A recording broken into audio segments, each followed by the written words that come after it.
আশ্রম থেকে বাচ্চাদের মিসিং হওয়ার কেস নিয়ে তদন্ত করছিল একজন সিনিয়র জার্নালিস্ট। তার প্রাণের ঝুঁকি ছিল বলে তার সেফটির দায়িত্ব দেওয়া হয় ইন্সপেক্টর পাওয়ানকে। কিন্তু পুলিশের উপস্থিতিতেই দুজন আততীয় এসে জার্নালিস্টকে খুন করে দেয়। ফলে পাওয়ানের বিরুদ্ধে সাসপেনশন অর্ডার আসে। তবে পাওয়ান এক সপ্তাহের সময় চেয়ে বলে সে এই সময়ের ভেতরেই সমস্ত অপরাধীদের শেষ করে দেবে। পাওয়ান কি নিজের চ্যালেঞ্জে জিততে পারবে? জানতে হলে আসুন শুনে আসি একজন কর্তব্যপরায়ণ পুলিশ অফিসারের গল্প। রাতে পেট্রোলিংয়ে ছিল ঝামলি পুলিশের ইন্সপেক্টর পাওয়ান এবং তার টিম। আজ পাওয়ানের 40তম জন্মদিন, তাই প্রথম প্রহরেই টিমের সবাই তাকে জন্মদিনের উইশ করে। সবাইকে এতটা স্বতঃস্ফূর্ত দেখেই বোঝা যায় পাওয়ান সবার সাথে কতটা ফ্রি। কনস্টেবল আশোক ফাজলামি করে পাওয়ানকে বলে, স্যার আপনি তো বুড়ো হয়ে যাচ্ছেন, আর কয়দিন পরে একটু দৌড়াতে গেলেই দম বন্ধ হয়ে যাবে, আসামিদের পেছনে দৌড়াতেই পারবেন না। পাওয়ান বলে এই 40 বছর বয়সেও 13.5 সেকেন্ডে 100 মিটার দৌড়াতে পারে। এটা শুনে আশোক আরও কিছুক্ষণ পাওয়ানের সাথে ফাজলামি করে। আসলে ডিপার্টমেন্টে আশোকের সাথেই পাওয়ানের বন্ডিং সবচেয়ে ভালো। তো একটু পরে জন্মদিনের কেক কাটা হয়। টিমের পক্ষ থেকে কনস্টেবল আশোক পাওয়ানকে একজোড়া সাদা স্নিকার্স গিফট করে। এ সময় পাওয়ানের স্ত্রী বর্ষাও তাকে জন্মদিনে উইশ করতে ফোন দেয়। বর্ষা পাওয়ানকে বাইরে আজেবাজে খেয়ে পেট ভরাতে নিষেধ করে, কারণ বাড়িতে সে স্পেশাল খাবার রান্না করে রেখেছে। পাওয়ান খাবার রেডি করে রাখতে বলে।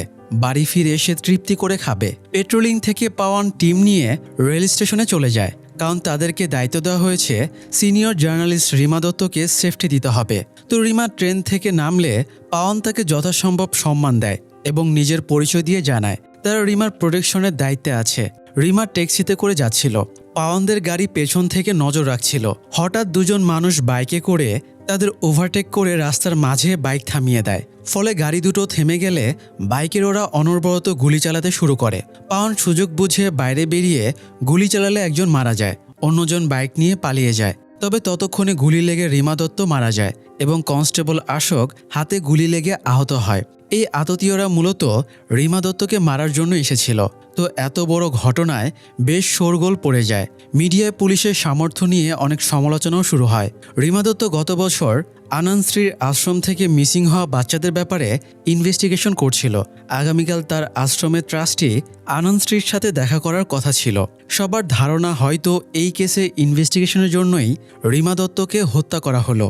পাওয়ান যেহেতু রিমা দত্তের সেফটি নিশ্চিত করতে পারেনি, তাই ঊর্ধ্বতন কর্মকর্তা পাওয়ানকে অফিসে ডেকে সাসপেনশন লেটার ধরিয়ে দেয়। পাওয়ান রিকোয়েস্ট করে তাকে যেন সাসপেন্ড না করা হয়। যেহেতু তার জন্যই পুলিশের রেপুটেশন নষ্ট হয়ে গেছে, তাই সেই সব ঠিক করে দেবে। পাওয়ান কথা দেয় আগামী 7 দিনের ভেতরেই সে চার্জশিট লেটার টেবিল এনে রাখবে। যদি না পারে তাহলে নিজেই সাসপেনশন লেটার কালেক্ট করে নিয়ে যাবে। কর্মকর্তা জানত পাওয়ান খুব দায়িত্বশীল অফিসার, তাই সে পাওয়ানকে একটা চান্স দেয়। এক ঝামেলা কাটিয়ে পাওয়ান বাড়ি ফিরে আরেক ঝামেলার মুখোমুখি হয়। সে বাড়িতে ঢুকতেই দেখে তার বাবা হরিহর কারোর সাথে ঝগড়া ঝামেলা করছে। একজন লোক কয়েকজন গুন্ডা এনে অভিযোগ করছে পাওয়ানের ভাই দীপক তার বোনকে নিয়ে পালিয়েছে। হরিহর তাকে বোঝাচ্ছিল, তুমি মিয়া গরুর গলায় ঠিকমতো দড়ি বাঁধবা না, তাহলে তো গরু আরেকজনের খেতে যাবেই। মানে হরিহর বোঝাতে চাইছিল সে তার বোনকে ঠিকভাবে খেয়াল রাখেনি, তাই পালিয়ে গেছে। এখানে হরিহরের ছেলের কোনো দোষ নেই। পাওয়ান ইন্টারাপ্ট করে জানতে চায় কি সমস্যা। লোকটা তাকেও খোলাখুলিভাবে জানায় দীপক তার বোন প্রীতিকে নিয়ে পালিয়েছে। পাওয়ানও তার কথা বিশ্বাস করতে চাইছিল না। লোকটা 24 ঘন্টার আলটিমেটাম দিয়ে বলে এই সময়ের ভেতরে তার বোনকে ফিরে না পেলে পঞ্চায়েতে নালিশ করবে। ওদের পরিবার পাওয়ানদের পরিবারের চেয়ে নিচু জাতে ছিল, তাই পাওয়ান উল্টো তার ওপরে জোর খাটায় এবং লোকটার দাবি মিথ্যা হলে তাকে শাস্তি দেওয়া হবে বলে জানায়। তখন লোকটাও জোর দিয়ে বলে যদি তার অভিযোগ সত্য হয় তখন কি হবে। পাশ থেকে হরিহর বলে ওঠে সেক্ষেত্রে তারা পুরনো নিয়মে সেটেল করে নেবে। বাবার কথা শুনেই পাওয়ান বুঝে যায় তার ভাই সত্যি মেয়ে নিয়ে পালিয়েছে। পাওয়ান ঘরে গিয়ে স্ত্রী বর্ষাকে জিজ্ঞেস করে দীপক কখন প্রীতিকে নিয়ে পালিয়েছে। বর্ষা জানায় সকালে ব্রেকফাস্টের সময়ে সে দীপককে পায়নি, তার মানে সে হয়তো রাতেই পালিয়েছে। পাওয়ান বর্ষার কাছে দীপকের সবচেয়ে কাছের বন্ধু কানেজার নাম জেনে নেয়, হয়তো তার কাছে কিছু জানা যেতে পারে। পাওয়ানের খুব বিরক্ত লাগছিল। বাইরের ঝামেলা সামলে এসে আবার বাড়ির ঝামেলা সামলানোর এনার্জি তার নেই। তবুও ঝামেলা না সামলেও উপায় নেই, তাই বিরক্তির সাথে সে ড্রেস চেঞ্জ করছিল। এই সময় পাওয়ানের ছেলে তাকে জন্মদিনের গিফট দেয়। এটাও একটা সাদা স্নিকার্স। আসলে পাওয়ানের সাদা স্নিকার্স পরতে খুব ভালো লাগতো, এই জন্যই সবাই তাকে স্নিকার্স গিফট দিচ্ছে আর কি। যাই হোক, এরপরে পাওয়ান কানেজার বাড়িতে খোঁজ নিতে যায়, যদিও কানেজার কাছ থেকেও সে তেমন কিছুই জানতে পারে না। এদিকে জার্নালিস্ট রিমা দত্তকে তো দুজন ছেলে খুন করতে গিয়েছিল, তার ভেতরে একজন পাওয়ানের গুলি খেয়েছিল, অন্যজন পালিয়ে একটা ঘরের ভেতরে লুকিয়েছিল। এই ছেলেটার নাম হারপাল, একেবারেই টিনেজ একটা ছেলে, এখনও নাক টিপলে দুধ বের হবে টাইপের, অথচ এই বয়সেও পিস্তল চালানোতে দক্ষ। আর তাকে এই অবস্থানে নিয়ে এসেছে সমাজসেবার মুখোশের আড়ালে থাকা বদমাশ আনন্দ শ্রী। তো আনন্দের কয়েকজন লোক হারপালের সাথে দেখা করতে আসে, তারা ডাক দিলে হারপাল দরজা খুলে বেরিয়ে আসে। আনন্দের এক লোক নির্মল হারপালের কাজের অনেক প্রশংসা করে। হারপাল জিজ্ঞেস করে আনন্দ স্যার তার ব্যাপারে কিছু বলেছে কিনা। নির্মল প্রফুল্লতার সাথে বলে, আনন্দ স্যার হারপালের কাজে এত বেশি খুশি হয়েছিল যে তিনি নিজেই হারপালকে প্রাইজ দিতে চান। সে হারপালকে জিজ্ঞেস করে আনন্দ স্যার কি পুরস্কার দিতে চায়, এই ব্যাপারে হারপালের কোনো আইডিয়া আছে কিনা। হারপাল জানতো এরা কতটা বজ্জাত। ওরা হারপালকে জাস্ট রিমা দত্তকে খুনের জন্য ইউজ করেছিল।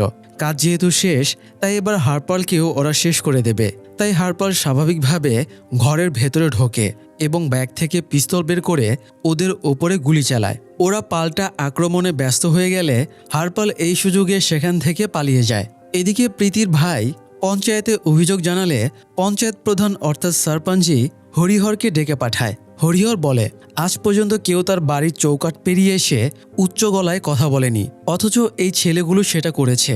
হরিহর জানায় তার ছেলে যদি সত্যি ওদের মেয়েকে নিয়ে পালিয়ে থাকে, তাহলে দীপকের জন্য এই গ্রামে প্রবেশ সম্পূর্ণ নিষিদ্ধ হয়ে যাবে। হরিহর পুরনো আমলের ধ্যান ধারণার মানুষ, তাই জাতপাতের ব্যাপারটা সে খুবই কেয়ার করত। আবার সরপঞ্চীও একই ধরনের মানুষ, সেও উদাহরণ দিয়ে বলে ধরেন আপনার আঙ্গুলে ক্যান্সার হয়ে গেছে, তাহলে আপনি কি করবেন। হরিহর জানায় সে আঙ্গুল কেটে ফেলবে। তো সরপঞ্চীও দীপকের ক্ষেত্রেও সেটাই করার পরামর্শ দেয়, না হলে তাদের উঁচু জাতের বদনাম হয়ে যাবে। তো যাই হোক, এদিকে পাওয়ান রিমা দত্তের সহযোগী সাংবাদিকদের ডেকে জিজ্ঞেস করে তারা অ্যাকচুয়ালি কি উদ্দেশ্যে এখানে এসেছিল।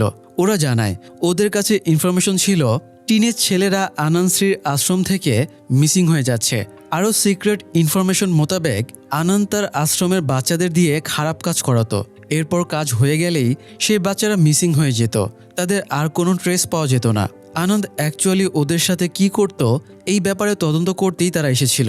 পাওন বলে এটা তো পুলিশের কাজ, সাংবাদিক হয়ে তারা কেন এসব ঝামেলা সামলাচ্ছে। সাংবাদিকেরা বলে পুলিশ তখনই কাজ শুরু করতে পারে যখন তাদের কাছে অফিসিয়ালি কেউ অভিযোগ দায়ের করে, কিন্তু এই মিসিং বাচ্চাদের হয়ে অভিযোগ জানানোর কেউ নেই বলেই পুলিশ এখানে ইন্টারফেয়ার করছে না। তাই সাংবাদিকেরা ব্যাপারটা তদন্ত করছিল যাতে অপরাধটা সামনে আনা যায়। পাওনের কাছে ওদের কথা লজিক্যাল লাগে, কারণ অভিযোগ ছাড়া সত্যি পুলিশ কোনো স্টেপ নিতে পারে না। তবে আনন্দের ব্যাপারটা সত্যি হলেও তার বিরুদ্ধে অভিযোগ দেবার মতো কেউ ছিল না, এমনকি প্রশাসনও সহজে তার বিরুদ্ধে স্টেপ নেবে না। ভালো যে হারপাল সঠিক সময়ে পালিয়ে গিয়েছিল, না হলে তাকেও মেরে গুম করে দিত। হারপাল ততক্ষণে একটা ট্রাকের ভেতরে লুকিয়ে অন্য শহরে চলে আসে। ট্রাক থেকে বেরিয়ে সে একটা ধাবায় খাবার খেতে যায়। তখন সে অন্য একটা টেবিলে দেখতে পায় একটা বাচ্চাকে তার বাবা মা খুব যত্নের সাথে খাইয়ে দিচ্ছে। এটা দেখে হারপাল আপসেট হয়ে যায়। ইমোশন কন্ট্রোল করতে না পেরে সে কেঁদেও ফেলে। তার আর খাওয়া হয় না। উঠে এসে সে ল্যান্ডলাইন থেকে বাড়িতে ফোন করে, কিন্তু শেষ পর্যন্ত কষ্টে তার গলা আটকে যায়। কথা বলার আর সাহস না পেয়ে সে ফোনটা রেখে দেয়। অন্যদিকে পাওয়ান ক্যালকুলেশন করে বুঝে যায় তার স্ত্রী হয়তো দীপকের আর প্রীতির রিলেশনের ব্যাপারে সব জানে, তাই সে বর্ষাকে একটু চাপাচাপি করতেই সে সব স্বীকার করে। এরপরে বর্ষা পাওয়ানকে সেই হোটেলে নিয়ে যায় যেখানে দীপক আর প্রীতি লুকিয়ে আছে। পাওয়ান প্রথমেই ভাইকে একটা চর মেরে বলে মেয়ে নিয়ে পালানোর কারণে এখন পঞ্চায়েত প্রধান তোকে শাস্তি দেবার জন্য খুঁজে বেড়াচ্ছে। পাওয়ান বলে সময় থাকতে যদি তাকে বলা হতো তাহলে সে কোনোভাবে ম্যানেজ করে নিত, কিন্তু এখন সিচুয়েশন তারও কন্ট্রোলের বাইরে। পাওয়ানের সবচেয়ে বেশি টেনশন হচ্ছিল দীপক এবং প্রীতির মতো এর আগেও একটা কাপল সেম কাণ্ড ঘটিয়েছিল। সমাজের উচ্চ বর্গের লোকেরা তাদেরকে খুন করে দাফন করে দিয়েছিল। তাই দীপক আর প্রীতির সাথেও যে একই কাজ করবে না তারই বা কি গ্যারান্টি, যেখানে স্বয়ং তাদের বাবাই পক্ষে নেই। তো পাওয়ান দীপককে কিছু টাকা দিয়ে আপাতত এখানেই লুকিয়ে থাকতে বলে। সময় সুযোগ বুঝে সে ওদেরকে শহরের বাইরে পার করে দেবে। পরের দিন পাওয়ান থানায় আসলে আশোক তাকে সেদিনের ঘটনার সিসিটিভি ফুটেজ দেখায়। যে বাইকে আততীয়রা এসে গুলি করেছিল তারা সেটার নম্বর ডিটেক্ট করে ফেলে। এরপরে বাইকের নম্বর ট্রেস করে একটা দোকানদারের কাছে পৌঁছে। তবে দোকানদার জানায় তার বাইকটা কয়েকদিন আগে চুরি হয়ে গিয়েছিল। সে পুলিশের রিপোর্টও লিখিয়েছিল। পাওয়ান আর আশোক রিপোর্টের কপি চেক করে বুঝতে পারে দোকানদার সত্য বলছে। এই সময় রাস্তা দিয়ে আনন্দের আশ্রমের গাড়ি গেলে পাওয়ানের সেদিকে নজর যায়। সে একবার আনন্দকে বাজিয়ে দেখতে চায়। এই জন্য সে আনন্দের আশ্রমে চলে যায়। সাথে আশোকও ছিল, যদিও আশোক এখানে আসতে বেশ ভয় পাচ্ছিল, কারণ আনন্দের ভক্তের সংখ্যা যেমন অনেক, তেমনি প্রশাসনেও তার অনেক উপরমহল পর্যন্ত হাত আছে। তো আনন্দ সামনে আসতেই আশোক কেমন চুপসে যায়। আনন্দ বুঝতে পারে আশোক তাকে দেখে আতঙ্ক অনুভব করছে, তবে সে পাওয়ানের চেহারায় আতঙ্কের ছিটে ফোঁটাও দেখতে পায় না। তাই সে পাওয়ানকে বলে, তোমার বাবাও আমার ভক্ত, তবে তোমাকে দেখে নাস্তিক মনে হচ্ছে। পাওয়ান আনন্দের কথায় গুরুত্ব দেয় না, উল্টো সে অভিযোগ তুলে বলে, জার্নালিস্ট রিমা দত্ত যেদিন আনন্দকে আশ্রমের মিসিং বাচ্চাদের ব্যাপারে প্রশ্ন করতে আসার কথা ছিল তার আগের দিনই তাকে হত্যা করা হয়েছে। তাই ইনডিরেক্টলি পাওয়ান বোঝায় সে আনন্দকে সন্দেহ করছে। আনন্দ গাম্ভীর্যের সাথে বলে, তাকে প্রশ্ন করার অধিকার কারণেই, সে সব প্রশ্নের ঊর্ধ্বে। পাওয়ানও স্পষ্ট জানিয়ে দেয় অপরাধ যখন ঘটেছে তখন সে তদন্ত করবেই, আর তদন্তে যে অপরাধী প্রমাণিত হবে সে যত পাওয়ারফুলি হোক না কেন পাওয়ান তাকে ছাড়বে না। আনন্দ ঠান্ডা মাথায় পাওয়ানকে ডিল করে এবং আশ্রম থেকে বেরিয়ে যেতে বলে। সেই সাথে অ্যালার্ট করে পুলিশ যেন কখনো তার গেট পার হয়ে ভেতরে আসতে না পারে। পাওয়ান এবং আশোক আনন্দের আশ্রমে যাওয়ায় তাদের ঊর্ধ্বতন কর্মকর্তা কেশব ওদেরকে ডেকে পাঠায় এবং বকাঝকা করে। সেই সাথে খোঁচা দিয়ে বলে, পাওয়ান এখানে 8 বছর ধরে ডিউটি করছে। গত 8 বছরে কেশব অন্তত 5 বার পাওয়ানের ট্রান্সফার আটকে দিয়েছে, না হলে এতদিনে কোনো বনে জঙ্গলে সে ডিউটি দিয়ে বেড়াতো। এছাড়া কেশব আশোককেও সাবধান করে বলে, আশোকের বয়স হয়ে গেছে, তার সারা জীবনের রেকর্ড ক্লিন, তাই এই শেষ সময় এসে যেন সে শুধুমাত্র ভালোভাবে রিটায়ারমেন্টের কথাই ভাবে। তো এরপরে কেশব পাওয়ানকে হারপলের ফটো সেন্ড করে বলে, এই ছেলেটাই রিমা দত্তকে খুন করেছে। হারপলের ফটো দেখে পাওয়ান অবাক হয়ে বলে, এ তো একেবারে বাচ্চা ছেলে। কেশব বাচ্চা কাচ্চা না দেখে হারপালকে খুঁজে বের করার নির্দেশ দেয়। পাওয়ান আর আশোক ডিটেলস ঘেটে জানতে পারে হারপালের বাবা একজন হাই স্কুলের প্রিন্সিপাল, অথচ তার ছেলে হয়ে হারপাল একজন খুনি। ব্যাপারটা আশোক মানতেই পারছিল না। তবে পাওয়ান সে সময়ে দীপকের ব্যাপারে ভাবছিল। আশোক গম্ভীর হয়ে থাকার কারণ জিজ্ঞেস করলে পাওয়ান জানায় দীপক প্রীতিকে বিয়ে করে ফেলেছে। ভিন্ন জাতের মেয়েকে বিয়ে করায় এখন ভিলেজ কাউন্সিল দীপককে নির্ঘাত শাস্তি দেবে, তাই সে কিভাবে ওকে বাঁচাবে ভেবে পাচ্ছিল না। পাওয়ান আশোকের সাথে দীপকের লোকেশনও শেয়ার করে। আশোক ভরসা দেয় যে কোনো সাহায্যের প্রয়োজনে সে পাশে থাকবে। রাতের ডিউটি শেষ করে পাওয়ান বাড়ি ফিরে দেখে তার বাবা পুরো বাড়ি লণ্ডভণ্ড করে ফেলছে। সে এখনও শিওর না দীপক মেয়েকে নিয়ে পালিয়েছে কিনা। সে দেখতে চাইছিল ঘরে কোনো প্রেম পত্রতত্ত্ব আছে কিনা, তাহলে সে অভিযোগের ব্যাপারে শিওর হতে পারবে। পাওয়ান বাবাকে এসব ঝামেলা আর না বাড়ানোর জন্য রিকোয়েস্ট করে, তবে হরিহর তাতে কান দেয় না। এ সময় পাওয়ানের পিচ্চি ছেলে হানি বলে ওঠে, চাচ্চু তো একটা ক্যান্সার, আঙুলে ক্যান্সার হলে যেমন আঙুল কেটে ফেলতে হয় তেমনি চাচ্চুকেও কেটে ফেলতে হবে। ছেলের মুখে এত ভারী কথাবার্তা শুনে পাওয়ান চমকে যায়। সে হানিকে জিজ্ঞেস করে এসব কথাবার্তা সে কোথায় থেকে শিখল। হানি জানায় দাদু তাকে পঞ্চায়েতে নিয়ে গিয়েছিল, সরপঞ্চের কাছে সে এই কথা শুনেছে। হরিহর হানিকে পঞ্চায়েতে নিয়ে গিয়েছিল শুনে পাওয়ান খুবই রেগে যায়। সে স্ত্রী এবং ছেলেকে অন্য ঘরে পাঠিয়ে দিয়ে তার বাবার কলার চেপে ধরে সতর্ক করে দেয় সেজন্য আর কখনো হানিকে পঞ্চায়েতে নিয়ে না যায়। পাশাপাশি এটাও সতর্ক করে দেয় দীপকের কোনো ক্ষতি করলে আমি তোমাকে ছাড়ব না।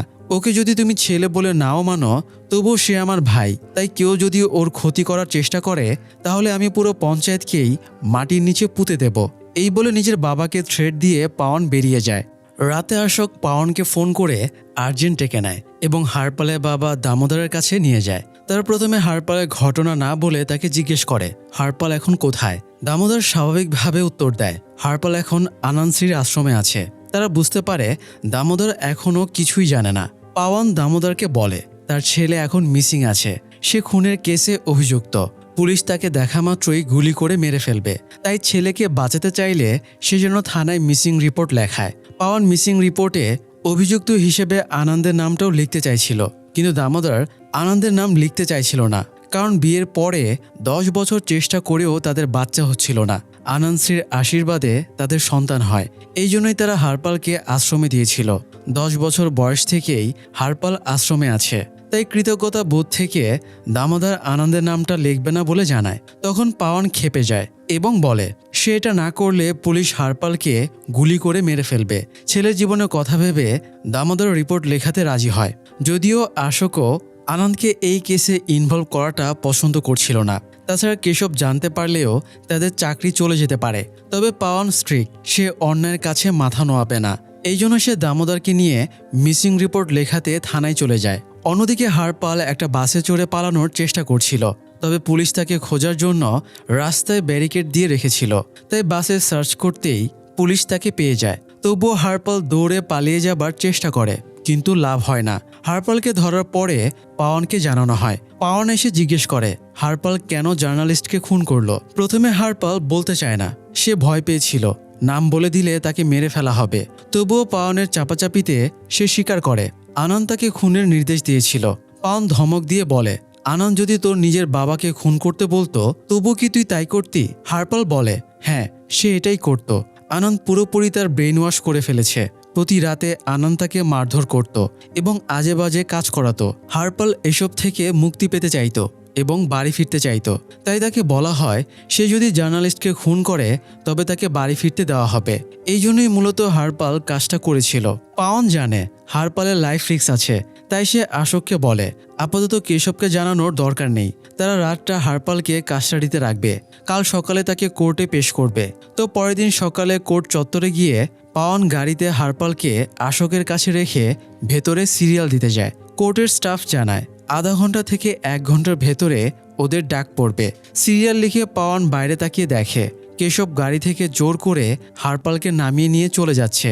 পাওয়ান দ্রুত দৌড় দেয়, কিন্তু সে পৌঁছানোর আগেই কেশব হারপালকে নিজের গাড়িতে তুলে চলে যায়। পাওয়ানও নিজের গাড়ি নিয়ে ওদেরকে তাড়া করে। সে কেশবকে ফোন করলে কেশব জানায় তাকে ফোন করে কোনো লাভ হবে না। তখন পাওয়ান বলে হারপালের মিসিংয়ের এফআইআর রেজিস্টার্ড করা আছে, আবার তার কাছে হারপালের স্টেটমেন্টও রেকর্ড করা আছে। তাই কেশব যদি হারপালকে নিয়ে যায় তাহলে সেই বিপদে পড়বে। বাধ্য হয়ে কেশব গাড়ি থামিয়ে দেয় এবং নেমে এসে পাওয়ানের সাথে ঝামেলা শুরু করে। কেশব চাইছিল না এই কেসে কোনোভাবে আনন্দের নামটা ইনভলভ হোক, তাই পাওয়ান একটা অফার দেয়। কেশব হারপালকে তার হাতে ছেড়ে দেবে, বিনিময়ে চার্জশিট থেকে সে আনন্দের নামটা সরিয়ে দেবে। কিন্তু আনন্দের বিরুদ্ধে এই মুহূর্তে হারপাল স্ট্রং এভিডেন্স, তাই তাকে ছাড়াটা রিস্ক। কেশবের মত নেই দেখে পাওয়ান জোর খাটিয়ে কেশবের গাড়ি থেকে হারপালকে নামিয়ে নিয়ে চলে যায়। পরে অবশ্য অশোক পাওয়ানকে বোঝায় এই ছেলেটার জন্য তারা শত্রুতা বাড়াচ্ছে কেন, তাদের ঝামেলা না বাড়িয়ে ব্যাপারটা সেটেল করে ফেলা উচিত। পাওয়ানেরও মনে হয় এটা করাই বেটার হবে, কারণ তারা সাপোর্ট ছাড়া হারপালকে সেফটি দিতে পারবে না। তাই পাওয়ান এবং অশোক কেশবের কাছে যায়। কেশবকে বুঝিয়ে তারা ডিল করে। হারপালকে বাঁচানোর একমাত্র উপায় তাকে কোর্টে পেশ করা। কেশব টেনশনে ছিল, যদি আনন্দ এই ব্যাপারে জানতে পারে তাহলে সে সবার খবর করে দেবে। পাওয়ান ভরসা দেয় চার্জশিটে সে আনন্দের নাম উল্লেখ করবে না, জাস্ট মিসিং রিপোর্টের ভিত্তিতে হারপালকে কোর্টে হাজির করা হবে। এরপরে তারা সেফলি তাকে স্টেটের বাইরে বের করে দেবে। সব দিক থেকে চিন্তা করে কেশবও রাজি হয়ে যায়। ব্যাপারটা এত ইজিলি সেটেল হয়ে যাওয়ায় পাওয়ান আর অশোক আনন্দের সাথে বের হচ্ছিল। এই সময় অশোক বলে দীপক আর প্রীতি যেখানে আছে জায়গাটা অত্যন্ত রিস্কি। অশোকের খোঁজে একটা বাড়ি আছে, বাড়ির লোকেরা আপাতত কানাডায় আছে, তাই দীপক এবং প্রীতিকে ওখানে আপাতত লুকিয়ে রাখা যাবে। ভাইয়ের সেফটির কথা ভেবে পাওয়ান ওদেরকে ওই বাড়িতে শিফট করাতে বলে। কথা বলতে বলতে তারা হারপালের কাছে চলে আসে। পাওয়ান আপাতত হারপালকে অশোকের দায়িত্বে দিয়ে বলে অশোক তাকে সেফলি পার করে দেবে। হারপাল যেন নতুন শহরে গিয়ে নতুনভাবে জীবন শুরু করে। পাওয়ান হারপালকে একটা মোবাইল দিয়ে যে কোনো সমস্যায় তাকে ফোন করতে বলে। এরপরে অশোকের দায়িত্বে দিলে অশোক তাকে নিয়ে চলে যায়। তারপরে কেশব প্রেস কনফারেন্স করে বলে জার্নালিস্ট রিমা দত্তের খুনের পেছনে আনন্দের কোনো হাত নেই, তবে আসল খুনি কে সেটা তদন্তের জন্য দিল্লি পুলিশের হাতে কেসটা হ্যান্ডওভার করা হবে। এটা বলে তারা কেসটা থেকে হাত গুটিয়ে নেয়। এখানে তারা হারপালের নামটাও মেনশন করে না, যাতে তাকে নিয়ে নতুন করে আর কাটাছেঁড়া না হয়। এদিকে ঝামেলা সামলে পাওয়ান দীপক আর প্রীতিকে অশোকের বলে দেওয়া অ্যাড্রেসে রেখে আসে। তাদেরকেও পাওয়ান নতুন জীবন শুরু করতে বলে। পরের দিন সকালে পাওয়ান বাবাকে বোঝানোর চেষ্টা করে যা হবার হয়ে গেছে, দীপকের পেছনে যেন ওরা আর না লাগে। কিন্তু হরিহরের স্পষ্ট কথা, সবার আগে তাদের কাছে সম্মানের কাছে ছেলে মেয়ে নাতিপুতি কারো ভ্যালু নেই। তাই দীপক যা করেছে তার জন্য সে দীপককে কখনোই ক্ষমা করবে না। যেদিন দীপকের সাথে তার দেখা হবে সেদিনই দুনিয়াতে দীপকের শেষ দিন হবে। পাওয়ান বুঝতে পারে বাবাকে বুঝিয়ে কোনো লাভ হবে না, তাই সে হতাশ হয়ে চলে যাচ্ছিল। তখন হরিহর বলে, বর্ষাকে বলিস আজ রাতে আমার জন্য যেন বেশি করে খাবার রান্না করে, কারণ খুনের জন্য আমার এক্সট্রা এনার্জি লাগবে। পাওয়ানার বাবার কথার কোনো উত্তর না দিয়ে চলে যায়। ডিউটিতে এসেও সে মন খারাপ করেছিল। আশোক বরাবরের মতো তাকে সঙ্গ দিচ্ছিল। এ সময় সেখানে হারপালের বাবা দামোদর আসে এবং জানতে চায় তারা হারপালের কোনো খোঁজ পেয়েছে কিনা। পাওয়ান সত্যিটাই জানিয়ে দেয় হারপাল তাদের কাছে সেফ আছে, তাকে বর্ডার পার করে দেওয়া হবে। তাই দামোদর যেন ওর সাথে আর যোগাযোগ রাখার চেষ্টা না করে। দামোদর বলে হারপালের মা অসুস্থ, তাই সে শেষবারের মতো হারপালের সাথে কথা বলে মনটাকে শান্ত করতে চায়। হারপালের সাথে কথা বলার জন্য পাওয়ান ফোন করে, কিন্তু ফোন অফ দেখায়। পাওয়ান এতে বেশ টেনশনে পড়ে যায়। নেক্সট 6 ঘন্টা সে হারপালকে ফোন করেও পায় না। তাই এই ব্যাপারে সে আশোককে জিজ্ঞেস করলে আশোক জানায় হারপাল এতক্ষণে বর্ডার পার হয়ে গেছে, হয়তো নেটওয়ার্কের সমস্যার কারণে ফোন ঢুকছে না। তবে পাওয়ানের মনে হচ্ছিল কিছু একটা ঝামেলা হয়েছে, তাই সে সোজা কেশবের কাছে চলে যায় এবং হারপাল কোথায় জিজ্ঞেস করে, কারণ পাওয়ান আর আশোক বাদে শুধুমাত্র কেশবই জানত হারপালকে কোন বর্ডার দিয়ে পার করা হবে। কেশব বলে সে এই ব্যাপারে কিছু জানে না। তবে পাওয়ানের সন্দেহ পুরোপুরি কেশবের দিকেই ছিল, তাই সিনিয়র অফিসারের তোয়াক্কা না করে সে ডিরেক্ট কেশবকে থ্রেট দেয়, যদি হারপালে কিছু হয় তাহলে সে গুলি করে কেশবের খুলি উড়িয়ে দেবে। থ্রেট খেয়ে কেশব আনন্দের কাছে চলে যায় এবং ঘটনা খুলে বলে, সাথে এটাও জানিয়ে দেয় পাওয়ানের কাছে হারপালের দেওয়া স্টেটমেন্ট আছে, তাই পাওয়ান চাইলে ওটা দিয়ে আনন্দের ক্ষতি করতে পারে। এটা শুনে আনন্দ তার পোষা গুন্ডা নির্মলকে নির্দেশ দেয় সে যেন যেভাবেই হোক পাওয়ানের কাছ থেকে স্টেটমেন্টটা উদ্ধার করে আনে। তো নির্মল গুন্ডা পান্ডা নিয়ে পাওয়ানের বাড়িতে চলে আসে। পাওয়ান ডিউটি শেষ করে দেখে তার বাবার সাথে নির্মল জমিয়ে গল্প করছে। নির্মল পাওয়ানের কাছে সরাসরি স্টেটমেন্টের কপিটা চায়, তবে পাওয়ান সেটা না দিয়ে তাকে ধাক্কা দিয়ে বেরিয়ে যেতে বলে। তখন সবাই একসাথে পাওয়ানকে অ্যাটাক করে। এতজন হওয়ায় পাওয়ান একা পেরে ওঠে না। নির্মল বলে যে অলরেডি স্বর্গে চলে গেছে তার জন্য এত ঝামেলা করে লাভ কি। কথাটা শুনে পাওয়ান আতকে উঠে জিজ্ঞেস করে ওরা হারপালকে মেরে ফেলেছে কিনা। নির্মল জানায় সে হারপালকে মারেনি, বরং পাওয়ানের সবচেয়ে কাছের বন্ধু আশোক মেরেছে। কথাটা শুনে পাওয়ান আরও বেশি চমকে ওঠে। নির্মল জানায় বর্ডার পার করার নামে আশোক হারপালকে এনে নির্মলদের হাতে তুলে দেয়। তবে হারপাল সুযোগ বুঝে দৌড় দেয় এবং একটা খাল পেরিয়ে অন্য পাশে চলে যায়। তারা অনেক গুলি চালিয়েও হারপালকে গুলিবিদ্ধ করতে পারে না। তবে আশোক জাস্ট একবার শ্যুট করেই হারপালকে মেরে ফেলে। পাওয়ান ভাবতেও পারছিল না যে মানুষটাকে সে সবচেয়ে বেশি বিশ্বাস করত সেই সবচেয়ে বড় প্রতারক। তো নির্মল বলে এখানে পাওয়ানের ছোট বাচ্চা দাঁড়িয়ে আছে, আবার পাওয়ানের বাবা আনন্দশ্রীর ভক্ত, তাই তারা পাওয়ানকে ছেড়ে দিচ্ছে। তবে পাওয়ান যদি স্বেচ্ছায় স্টেটমেন্টের কপিটা তাদেরকে না দেয় তাহলে তারা পাওয়ানকে মেরে ফেলবে। যাই হোক, পাওয়ান স্টেটমেন্টের কপি এবং গানটা আলমারি থেকে বের করে বেরিয়ে পড়ে। প্রথমে সে আশোকের বাড়ি যায়। সে বুঝতে দেয় না আশোকের ব্যাপারে সে সত্যিটা জেনে গেছে। সে আশোকের সাথে স্বাভাবিক আচরণ করে এবং বলে সে আনন্দকে হারপালের স্টেটমেন্টের কপিটা দিয়ে দেবে এবং এসব ঝামেলা থেকে মুক্ত হয়ে যাবে। এই বলে সে আশোককে নিয়ে একটা নির্জন জায়গায় যায়। সেখানে নির্মল স্টেটমেন্টের কপিটা নিতে এসেছিল। পাওয়ান মূলত তাকে টোপ দিয়ে ডেকে এনেছিল। কপিটা দেওয়ার পরে পাওয়ার নির্মলকে গুলি করে মেরে ফেলে। এরপরে নিজের সার্ভিস গান রেখে দিয়ে নির্মলের গানটা তুলে নেয়। তারপরে সে আশোককে অ্যাটাক করে এবং বলে সে আশোকের ব্যাপারে সব জেনে গেছে। পাওয়ান আশোককে বেশ কিছুক্ষণ মারধর করে। আশোক বলে ওঠে আমার অপরাধের না হয় তুমি শাস্তি দেবে, কিন্তু নিজের বাবার অপরাধের বেলায় কি করবে। আশোক জানায় দীপক যে মেয়েটাকে নিয়ে পালিয়েছে সে মেয়েটা আশোকের সম্প্রদায়ের, তাই আশোকই প্ল্যান করে ওই বাড়িটাতে দীপক আর প্রীতিকে নিয়ে গিয়েছিল। এরপরে আশোক নিজে পাওয়ানের বাবা হরিহর এবং সম্প্রদায়ের লোকেদেরকে দীপকের কাছে নিয়ে যায়। ওরা দীপককে শাস্তিস্বরূপ মেরে ফেলে, আর এই কাজের নেতৃত্ব দিয়েছিল স্বয়ং হরিহর। এই জন্যই আশোক পাওয়ানকে তাচ্ছিল্য করে বলছিল পারলে সে নিজের বাবাকে শাস্তি দিয়ে নিজের ডিউটি পালন করুক। পাওয়ানের বাবা এতটা নিকৃষ্ট কাজ করেছে পাওয়ান এটা ভাবতেও পারছিল না। সে নির্মলের গান দিয়ে আশোককে মেরে ফেলে। এরপরে আক্ষেপে সে জোরে জোরে চিৎকার করে। তারপরে ফোর্স, ফরেন্সিক এবং মিডিয়া আসলে পাওয়ান জানায় আনন্দ-শ্রীর নির্দেশে হারপাল জার্নালিস্ট রিমা দত্তকে খুন করেছিল। তার কাছে এসে লিখিত স্টেটমেন্টটা আছে। কয়েকদিন ধরে হারপাল মিসিং, তাই পাওয়ান এবং সাব ইন্সপেক্টর আশোক তাকে খুঁজতে বেরিয়েছিল। তখন আনন্দের লোকেরা তাদের অ্যাটাক করে। এতে আশোক শহীদ হয় এবং তার হাতে গুন্ডা নির্মল মারা যায়। পাওয়ান মূলত প্ল্যানিং করেই ঘটনাটা এভাবে সাজিয়েছিল। একটু পরে কেশব এসে হম্বিতম্বি করলে পাওয়ান বলে সে ওদেরকে মেরে দিয়েছে। কেশব যদি ঝামেলা করে তাহলে সে তাকেও মেরে ফেলবে। তাছাড়া পাওয়ান জানায় সে অলরেডি অফিসিয়াল রিপোর্ট সাবমিট করে দিয়েছে, তাই রেপুটেশন বাঁচাতে কেশব যেন মিডিয়ার কাছে নিজের স্টেটমেন্ট দেয়, না হলে সেও আজ সাসপেন্ড হতে পারে। তারপরে পাওয়ান বাড়ি গিয়ে অনেকটা ধাক্কাতে তার বাবাকে বের করে এনে গাড়িতে তোলে। তারপরে একটা নির্জন জায়গায় এনে তাকে গাড়ি থেকে নামায়। ডিউটি পালন করতে সে নিজের বাবাকেও ছাড় দেয় না। পাওয়ান গানটা বের করে তার বাবাকেও গুলি করে মেরে দেয় এবং লাশটা আগুনে পুড়িয়ে ফেলে। আর এভাবেই সিস্টেমের ঊর্ধ্বে গিয়ে একজন পুলিশ অফিসারের কর্তব্য পালনের গল্পটা শেষ হয়। নিজের কাজের প্রতি সবসময় ডেডিকেটেড থাকা উচিত। অপরাধী যেই হোক না কেন, হোক সে বাবা মা, সন্তান, ভাই কিংবা অন্য কেউ, অপরাধের পরে শুধুমাত্র তার একটাই পরিচয় থাকে, সেটা হলো অপরাধী। আর অপরাধীর শাস্তি নিশ্চিত করাটাই হলো আসল জাস্টিস। আশা করি কর্তব্যপরায়ণ পুলিশ অফিসার পাওয়ানের গল্পটি আমাদের জন্য অনুপ্রেরণা হয়ে বাস্তব জীবনেও কাজে লাগবে। আজ এ পর্যন্তই, দেখা হবে পরের আয়োজনে। সবাই ভালো থাকুন, ধন্যবাদ।